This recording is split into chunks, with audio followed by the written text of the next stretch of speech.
Hai guys, di video ini saya akan bahas tentang pengukuran kinerja perusahaan sistem balance scorecard.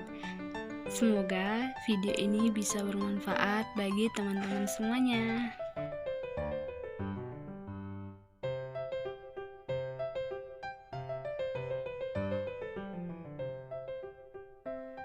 Nah, yang pertama itu kita harus tahu apa itu balance scorecard.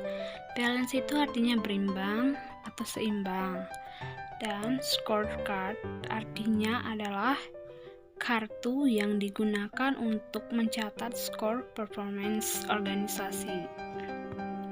4 perspektif balance scorecard. Yang pertama itu financial perspective, yang kedua internal perspective, yang ketiga customer perspective, dan yang keempat learning and growth perspective. Nah, yang pertama itu keuangan. Bagaimana investor melihat kita? Yang kedua, internal. Strategi apa yang kita gunakan? Yang ketiga, konsumen. Bagaimana konsumen melihat kita? Dan yang keempat itu adalah SDM. Bagaimana kompetensi dan tata kelolanya kita?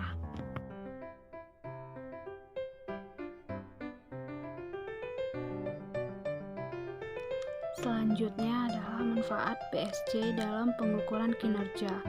Yang pertama, mengelola operasi organisasi secara efektif dan efisien dengan cara memotivasi karyawan.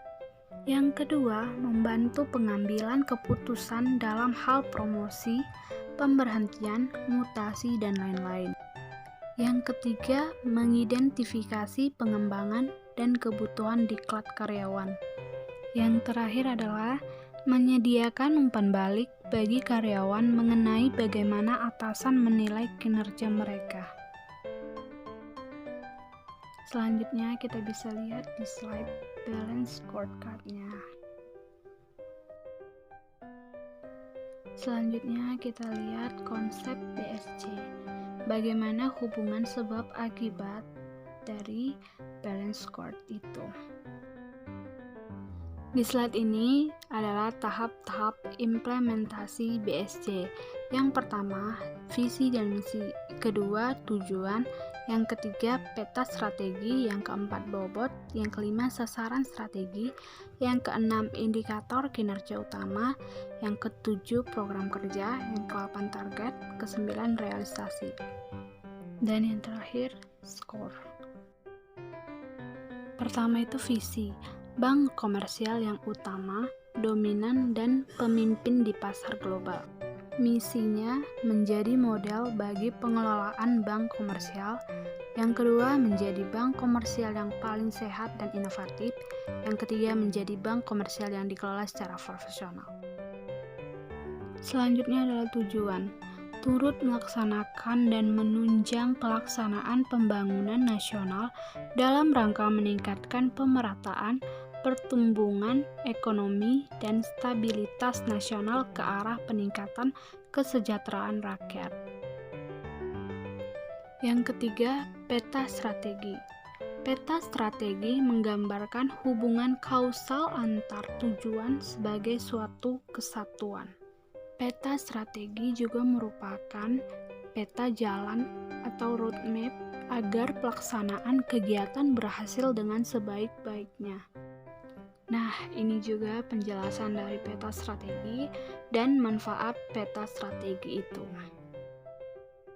Nah, di slide ini kita bisa lihat tolak ukur atau bobot masing-masing perspektif yang 4 tadi.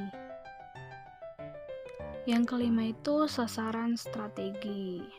Sasaran strategi itu merupakan bagian dari peta strategi yang menggambarkan kegiatan yang harus dilaksanakan. Yang keenam adalah tolak ukur kinerja. Tolak ukur dalam BSC menggunakan indikator kinerja utama. Indikator dari tiap sasaran strategi terdiri dari indikator hasil dan indikator pendorong atau pemacu kinerja. Selanjutnya, rencana tindak. Program kerja, rencana kerja tahunan adalah kegiatan untuk mencapai tujuan. Inisiatif-inisiatif strategik merupakan rumusan kegiatan pencapaian tujuan sesuai misi dan berimplikasi pada pencapaian visi. Yang selanjutnya adalah target. Target merupakan tingkat pencapaian kinerja yang diharapkan secara kuantitatif. Yang terakhir, kriteria target SMART. S, stretch, yaitu menantang. M, measurable, dapat diukur. Agreed, disepakati. Realistic, realistis. Time bound, berbatas waktu. Nah, yang terakhir adalah indikator pengukuran kinerja perspektif pelanggan. Penjelasannya bisa kita lihat di slide. Sekian penjelasan saya tentang pengukuran kinerja perusahaan sistem balance scorecard. Semoga video ini bisa membantu teman-teman sekalian. Terima kasih. Oh iya teman-teman, kalau pengen jadi entrepreneur muda, cus gabung yuk sama kami di Politeknik Wilmar Bisnis Indonesia.